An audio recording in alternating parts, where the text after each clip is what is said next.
सो अब देखते हैं meaning of a international marketing, मतलब इंटरनेशनल मार्केटिंग की मीनिंग क्या होगी। Firstly, international marketing refers to the marketing carried out by the companies overseas across the national boundaries। International marketing वो होगी जैसे मार्केटीज जो कैरिंग आउट किया जाता है, मतलब जो होती है हमारे नेशनल बाउंड्रीज में, किसी भी कंट्री के अंदर जब कोई मार्केटिंग होती है तो उसको क्या बोलते हैं, नेशनल मार्केटिंग बोलते हैं, उसको डोमेस्टिक मार्केटिंग बोलते हैं। लेकिन जब वही मार्केटिंग हमारे कंट्री से बाहर, हमारी कंट्री के बाउंड्री लाइन से बाहर चली जाती है तो उसको हम इंटरनेशनल मार्केटिंग बोलते हैं। ऐसे समझते हैं जैसे जैसे ये हमारा भारत है। ओके, सॉरी अच्छे से मैप नहीं बन पाया।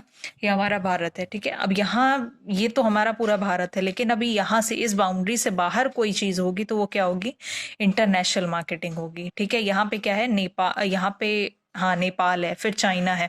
इस तरीके से इस तरीके से अगर हमारी नेशनल बाउंड्रीज के बाहर कोई मार्केटिंग होती है तो उसको हम इंटरनेशनल मार्केटिंग बोलते हैं। और हमारे अगर हमारे जमीन पे अगर कोई मार्केटिंग हो रही है तो उसको हम क्या बोलेंगे, डोमेस्टिक मार्केटिंग बोलेंगे। क्या बोलेंगे, डोमेस्टिक मार्केटिंग, ठीक है। इसी तरीके से so this strategy use an extension of techniques using in the home country of a firm.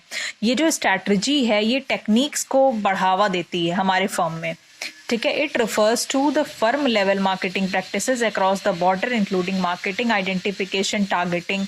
मतलब बेसिकली सीधी सी बात है, इसका यही मतलब होगा कि हमारे जो ब्रांड है, हमारा जो प्रोडक्ट है वो आगे बढ़े, ठीक है।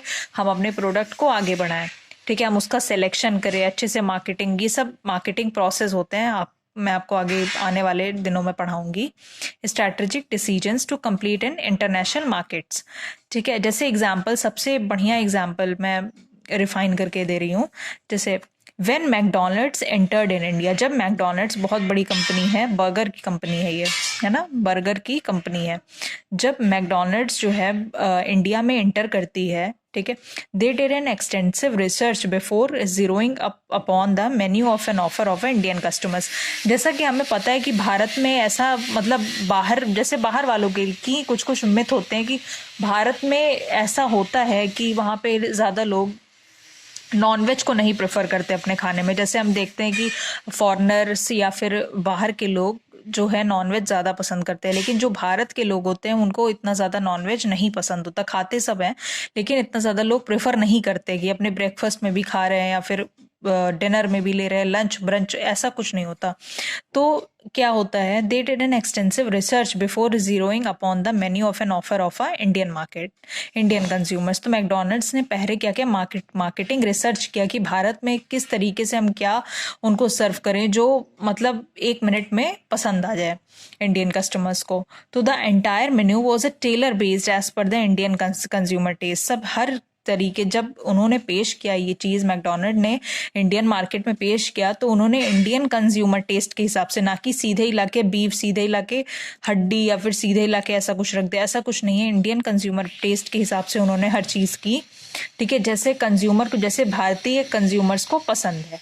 तो the company stuck to 40% pure vegetarian offering unlike any other overseas market. जैसे ओवरसीज मार्केट, जैसे अभी यही है, मैकडोनल्ड्स मान लीजिए कहीं की भी कंपनी है, ठीक है, मैकडोनल्ड्स कहीं की भी यूएस की कंपनी है ना, तो वो जो है भारत में आती है, भारत में वो आती है, ठीक है। तो उसने क्या किया, प्योर वेज, उसने सोचा कि कंज्यूमर्स का टेस्ट है, वहाँ के कंज्यूमर्स का टेस्ट है प्योर वेज।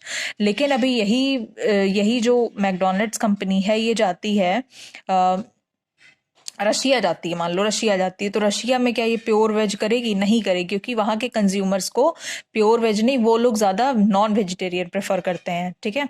तो इसलिए यही मतलब है कि 40% प्योर वेजिटेरियन हमारे पैलेट में लाके रखा गया, ठीक है। तो McDonald's also sure to respect Indian culture by not serving beef or a pork recipe which of one of the hand were popular ingredients in the other market, ठीक है।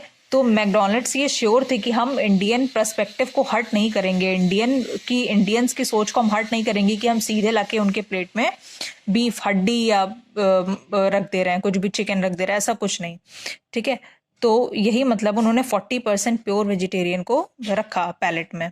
तो McDonald's also made sure to create a recipe with the Indian to match the local taste. पहले उन्होंने अपना local test हमें test करवाया, ठीक है, पहले हमने अपना लोकल टेस्ट किया। You can check the current menu here, McDonald's Indian menu. आप जाके मतलब गूगल पे सर्च भी कर सकते हो कि मैकडोनल्ड्स का सबसे पहले का मेन्यू क्या था भारत में आने पे। ठीक है, अब जैसे दूसरा हम देखते हैं। जैसे ये है, मान लो हम लेते हैं केलॉग्स का हम लेते हैं। केलॉग्स आप सुने होंगे ना, दूध में डाल के खाते हैं।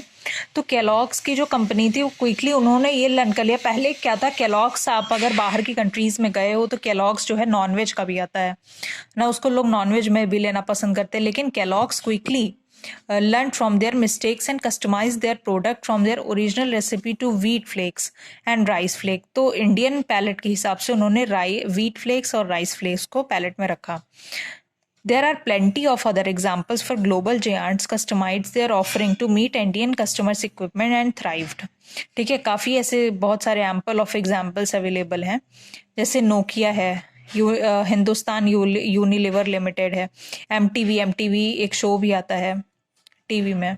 तो इस तरीके से है। Thank you so much for watching this video.